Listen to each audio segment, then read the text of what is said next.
Hello दोस्तों, आज के इस वीडियो में हम कोरोना वायरस के बारे में बात करेंगे।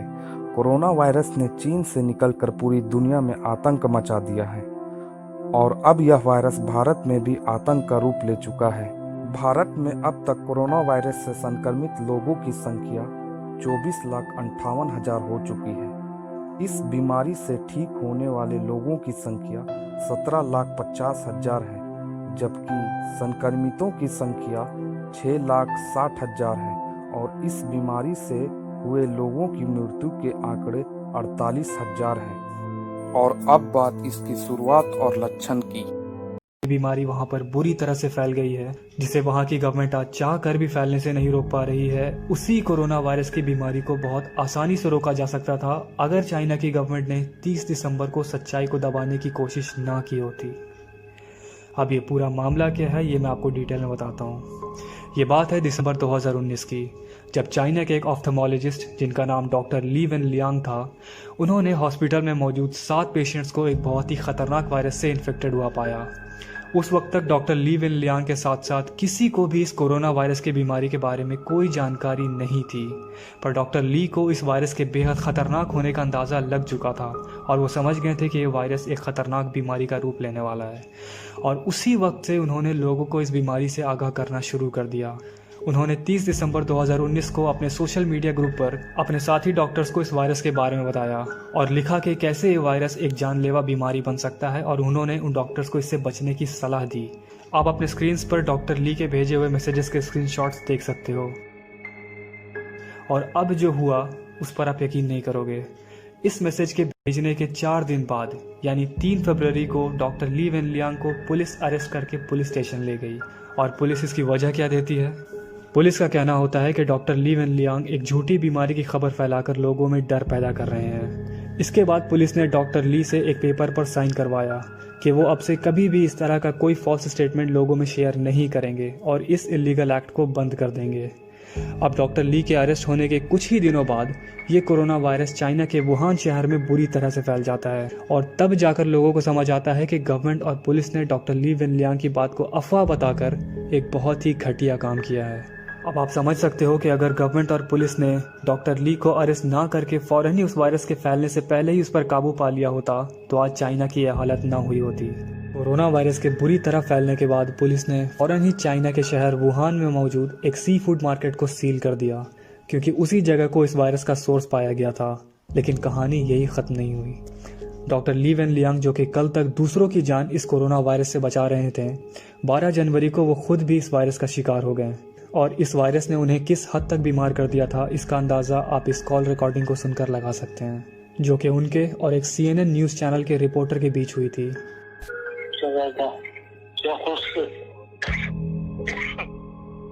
इस रिकॉर्डिंग में वो ठीक से बोल भी नहीं पा रहे हैं, क्योंकि उन्हें इस बीमारी की वजह से सांस लेने में काफ़ी ज़्यादा तकलीफ हो रही थी। इस सब के बाद फाइनली 7 फरवरी को उन्होंने अपना दम तोड़ दिया और उनकी इस मौत ने चाइना के आम लोगों के अंदर गुस्सा भर दिया, क्योंकि उन लोगों का मानना है कि अगर गवर्नमेंट और पुलिस ने उन्हें अरेस्ट ना किया होता तो शायद आज ये बीमारी इस कदर ना फैली होती। यह हैं कुछ वीडियोस जो चाइना में फ्रीडम ऑफ स्पीच के लिए हो रहे प्रोटेस्ट को दिखाते हैं।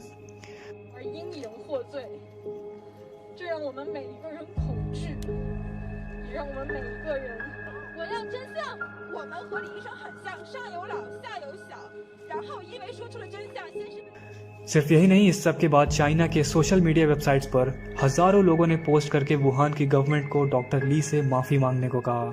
साथ ही साथ अपने कंट्री में फ्रीडम ऑफ स्पीच की डिमांड भी की। लेकिन चाइनीज़ गवर्नमेंट ने फ़ौरन ही इन सभी सोशल मीडिया पोस्ट को सेंसर करके रिमूव कर दिया।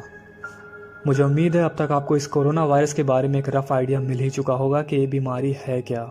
लेकिन पहले मैं आपका ध्यान एक बहुत ही ज़रूरी सवाल की तरफ लाना चाहूँगा कि आखिर वो क्या वजह है जिसके चलते इस बीमारी को रोका नहीं जा पा रहा, और कैसे ये वायरस एक इंसान की बॉडी को स्टेप बाय स्टेप नुकसान पहुंचाकर उसकी जान ले लेता है। तो पहली वजह जो साइंटिस्ट बताते हैं वो ये कि क्योंकि ये कोरोना वायरस एक बिल्कुल नए टाइप का वायरस है जिसे पहले कभी देखा नहीं गया, जिसके बारे में हमारे पास कोई इन्फॉर्मेशन नहीं है। यही वजह है कि हमारे पास इस वक्त इसका कोई भी ट्रीटमेंट, कोई भी इलाज मौजूद नहीं है। साइंटिस्ट का कहना है कि आज हमारे पास जो भी एंटीबायोटिक्स मौजूद हैं वो सिर्फ बैक्टीरिया से लड़ने के काबिल है, और ये कोरोना वायरस कोई बैक्टीरिया नहीं बल्कि एक वायरस है।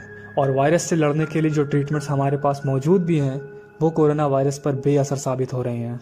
Because this is a virus, antibiotics won't work. That they only work against bacteria, not viruses. So really you want an antiviral treatment.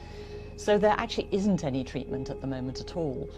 अब आपको समझना होगा कि ये कोरोना वायरस खांसने और छींकने से एक इंसान से दूसरे इंसान तक ट्रांसफ़र हो सकता है और यही वजह है कि ये वायरस मेनली एक रेस्पिरेटरी डिजीज़ है, यानी ये सबसे पहले आपके लंग्स को नुकसान पहुंचाता है।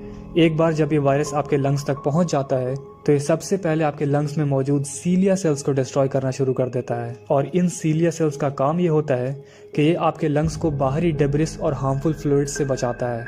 पर अब जबकि कोरोना वायरस की वजह से ये सीलिया सेल्स तबाह हो चुके हैं, आपके लंग्स गंदगी से भरना शुरू हो जाते हैं और यही वजह है कि इस बीमारी से इन्फेक्टेड लोगों को सांस लेने में काफ़ी तकलीफ होती है और कई बार यही रेस्पिरेटरी प्रॉब्लम पेशेंट्स की डेथ का रीज़न बनता है।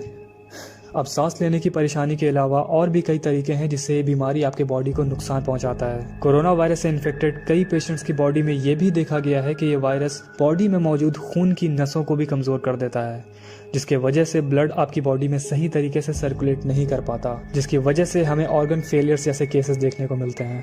पर अब कोरोना वायरस के खिलाफ अच्छी खबर रूस से आ रही है। रूस ने दावा किया है कि कोरोना वायरस का वैक्सीन तैयार कर लिया गया है। यह दावा रूस के राष्ट्रपति व्लादिमीर पुतिन ने किया है।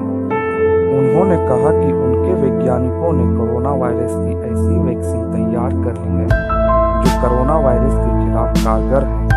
पुतिन ने कहा कि इस टीके का इंसानों पर 2 महीने तक परीक्षण किया गया और ये सभी सुरक्षा मानकों पर खरा उतरा है।